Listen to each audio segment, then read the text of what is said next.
Hello everybody and welcome back to Throttle Grotto. So this week, you can tell we're back in the Rabbit again. Actually sitting in it instead of sitting outside it for a change. So last week we did our fill panels for our rocker panels. And I said that this week we would be actually working on the floor pan some more, getting it ready to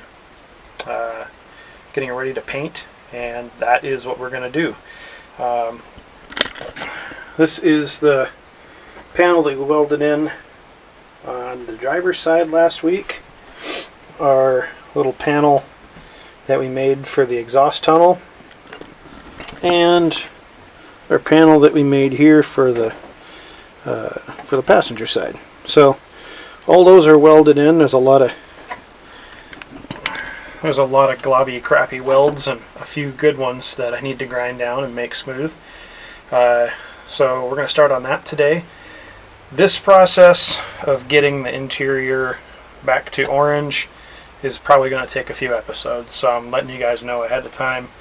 There's going to be probably a few episodes back to back that we're going to do getting this car ready for the interior paint. Kind of an overview of what I want to do. I want to get this whole interior cleaned down. Some of it I'm going to take to bare metal, some of it I'm just going to sand and scuff up. Get it. We've got to take the side windows out. We have to figure out what we're going to do with this headliner, like prop it up out of the way.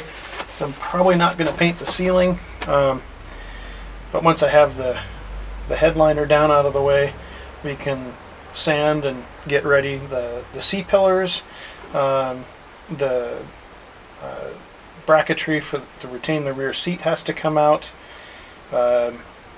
dash has to come out. I'll probably leave the steering column in, the heater box needs to come out. All that stuff is kind of loosely mounted in there. I'll probably just take the dash wiring harness out while I'm at it because it'll just be easier to deal with. Fuse box is already gone, so there's some things that we need to do to prep the interior for paint. So we're going to get started on that today, and make sure that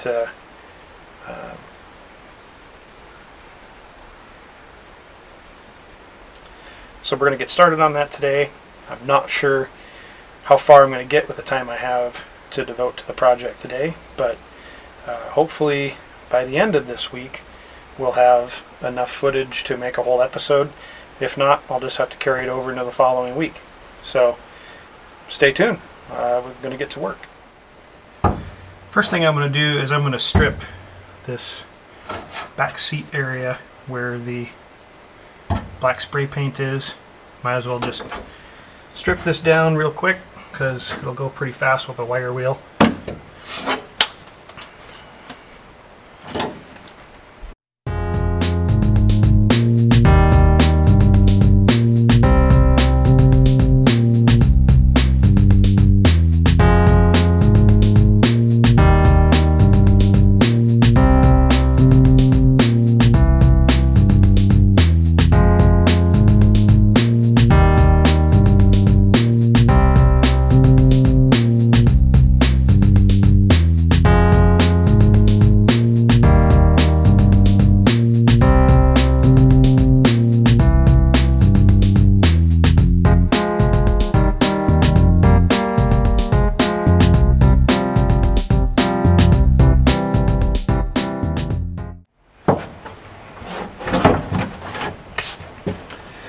So as you can see, this isn't really technically difficult. It's just messy and kind of time consuming and a little bit taxing on your hands because you're holding a really heavy grinder for a long time. But I'm using one of these knotted wire wheels on an angle grinder. Be careful because this knotted wire wheel is made up, I don't know if you'll be able to see that without some kind of background, but this piece of wire is about 1.5, 2 inches long, and they don't stay in this wire wheel forever.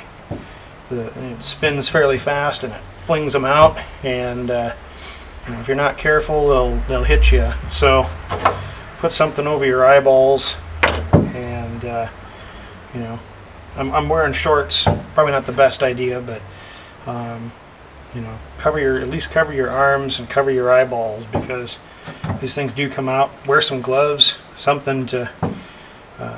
I should probably have a little bit heavier glove on for doing this, and I'll probably grab some here in a minute, because you know, you're holding it and these things come out and they'll bounce off your fingers and everything else.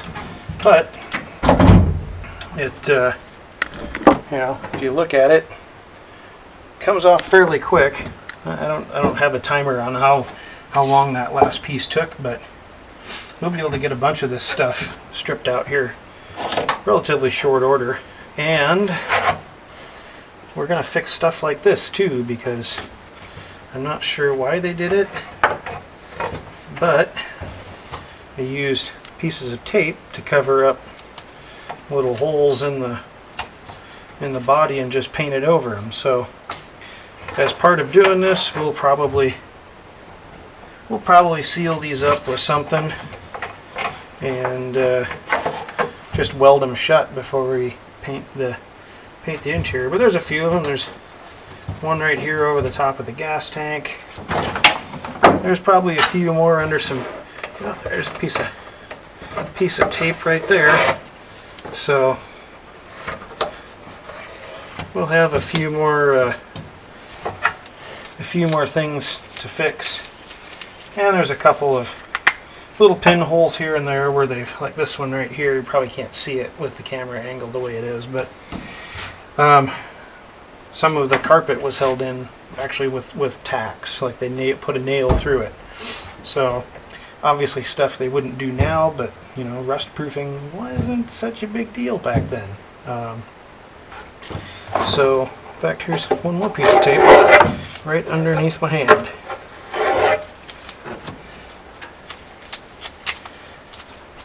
There we go. So we'll definitely have to make some little patch panels to fill those up, but that's all pretty quick and easy stuff to do. So I'm gonna let the camera run, and you guys can watch along as the fun progresses and the pieces of metal fling everywhere, along with the sound deadening and everything else that's coming off of here. So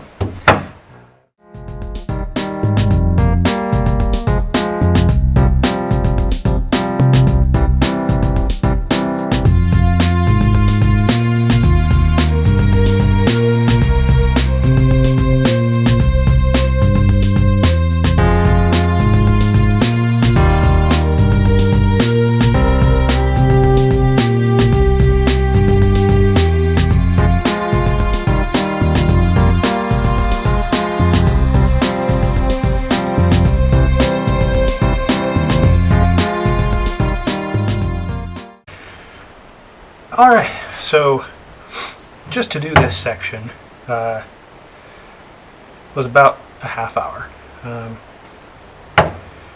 I'm sure there's faster ways to do it. I could have used paint stripper, you know, many different ways to do stuff, but this gives good results. The cleanup is fairly easy in comparison to using chemicals. I don't have to like rinse everything out. All I'll have to do for now is just wipe down with some something to protect the bare metal we have here. But I'm going to take a little break from using the grinder, let my hands rest up a little bit. We can pull the seat belts out, pull the dash out, and make some more progress before we get back to the grinder. We may try to strip out a bunch of this in the back here today too. Not sure. I'm kind of like winging it as far as which way I'm going to go and what direction I'm going to move from right here. So, but I'll get all these old seat belts out of here. clear out the path for the grinder. So that's where we're headed next.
So if you're one of those people that fast forwards through the episode till you get to the spots where I talk, that's okay.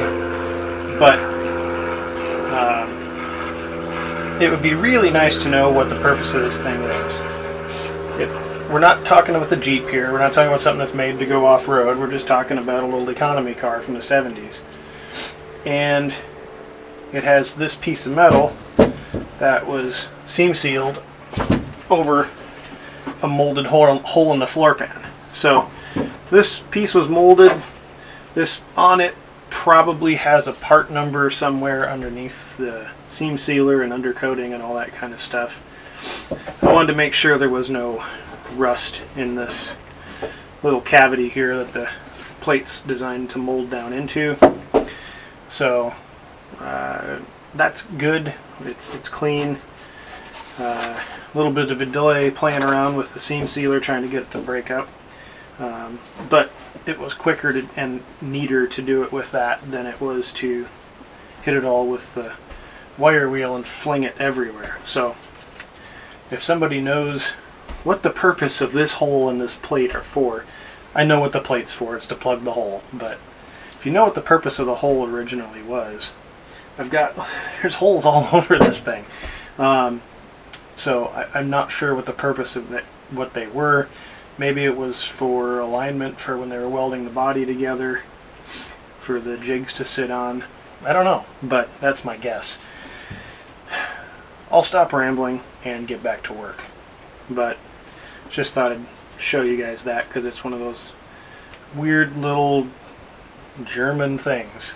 I don't understand it, but that's where we're at. So we'll weld this up before we paint the floor pan.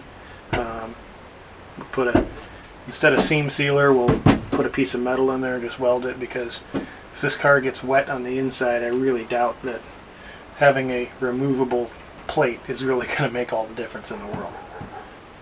So we'll get back to work. So one thing I wanted to try was, there's all this residue left over from the undercoating that was applied here, and it was just stuck on. So it's a petroleum-based product. I wanted to try to see if using a paint thinner would break it up and remove some of this without using the wire wheel, and if it would be quicker. So you can see, hopefully you can see,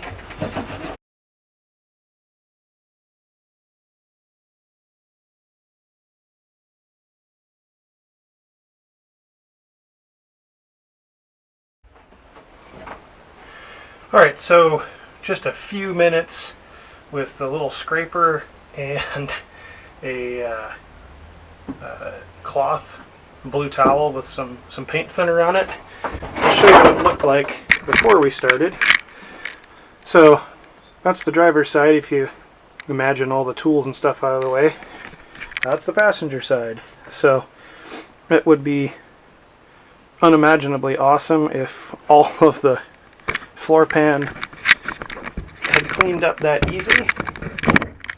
We would be well on our way to paint in no time, but unfortunately the rest of it is going to come off more difficult. But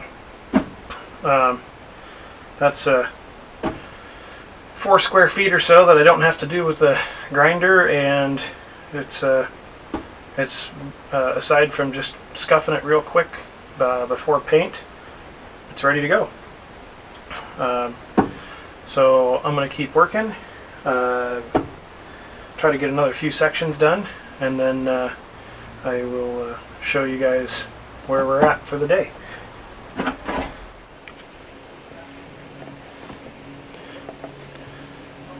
Alright, so I figured I'd end this day working on the Rabbit with an update, just to show you guys kind of what I got done and how much time it actually took to do it. I spent about 3.5 hours on the car this afternoon, not including like getting it out, getting tools, grabbing some supplies, cleaning up, all that stuff. So just actual like work time. And this is where we're at right now. We've got the rear is, well, at least where the seat sits is stripped down. I need still go through and blend all that just to make it smooth. It's all just wire wheeled right now. And this side, the passenger side, is mostly stripped down. There's a few things that we still need to do on this side. We've obviously still got to fix this giant hole right here. We've got a hole up here that some of you may remember from way earlier in the videos.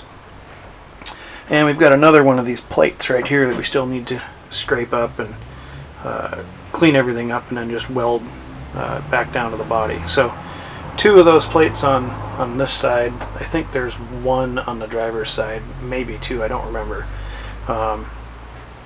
But this is a significant amount of work this afternoon to get this just cleaned up to this point. So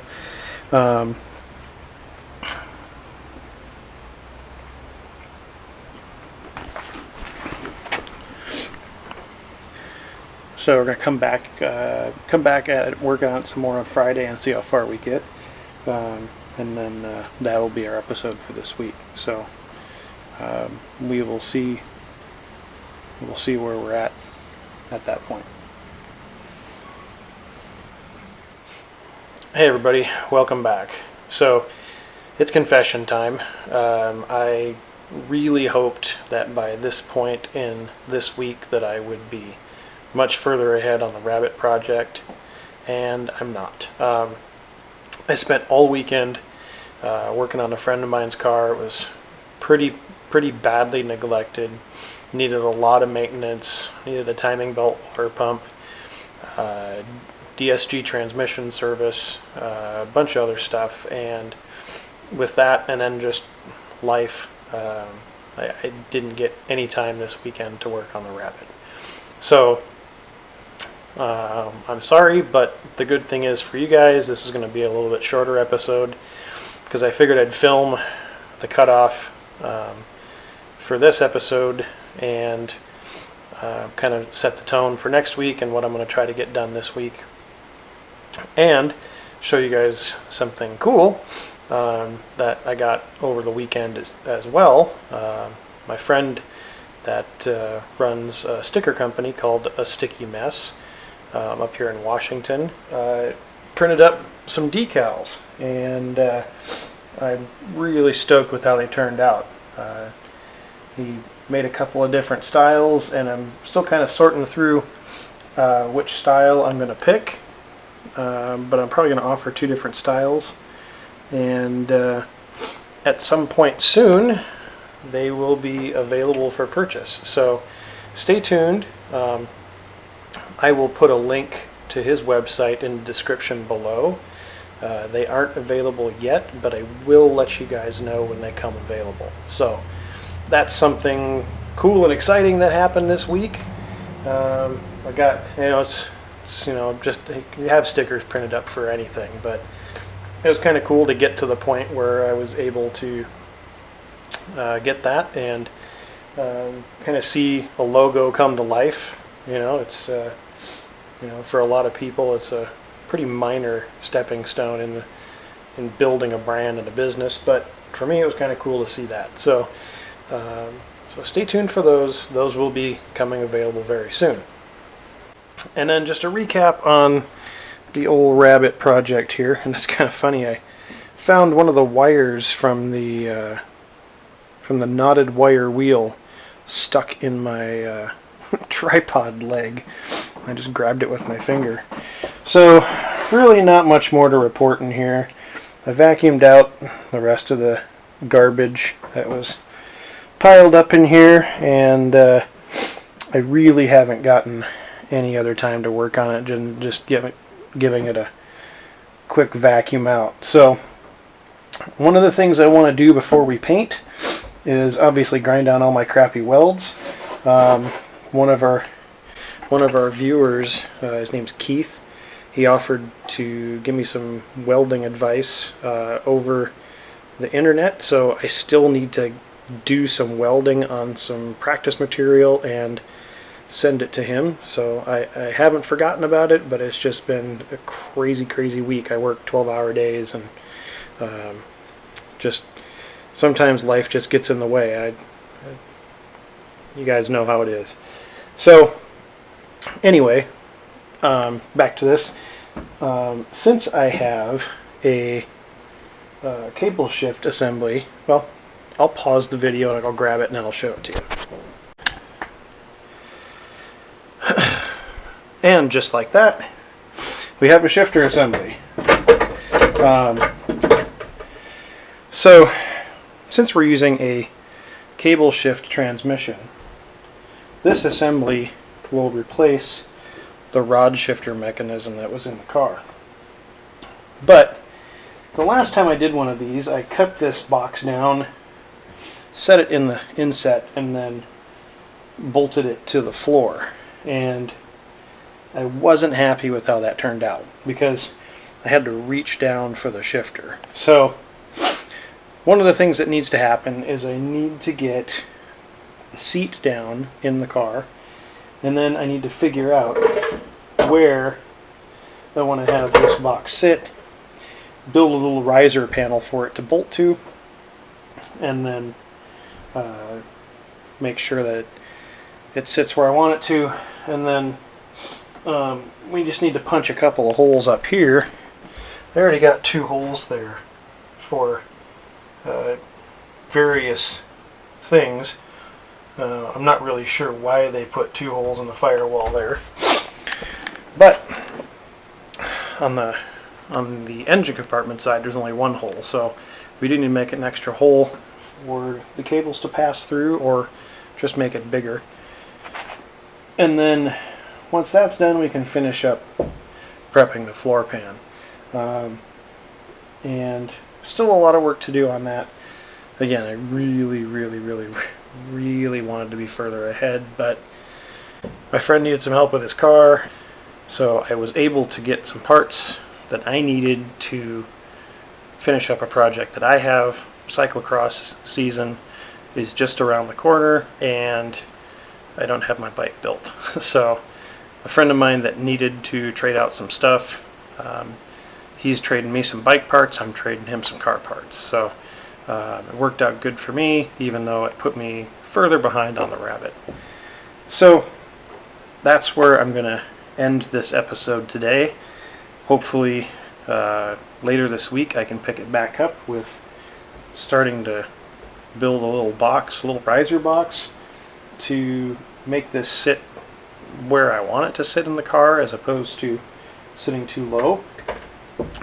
And then we will try to make some more progress on this really messy floor pan. And I need to pick up a couple more knotted wheels and some more discs to grind down all my really crappy welds. So so that is all the time I have for today. I really appreciate you guys watching and subscribing and liking and commenting and helping me out with teaching me stuff. So thanks to all you guys, because without you guys nobody would watch it. So that's all. Until next time, get out there and work on something.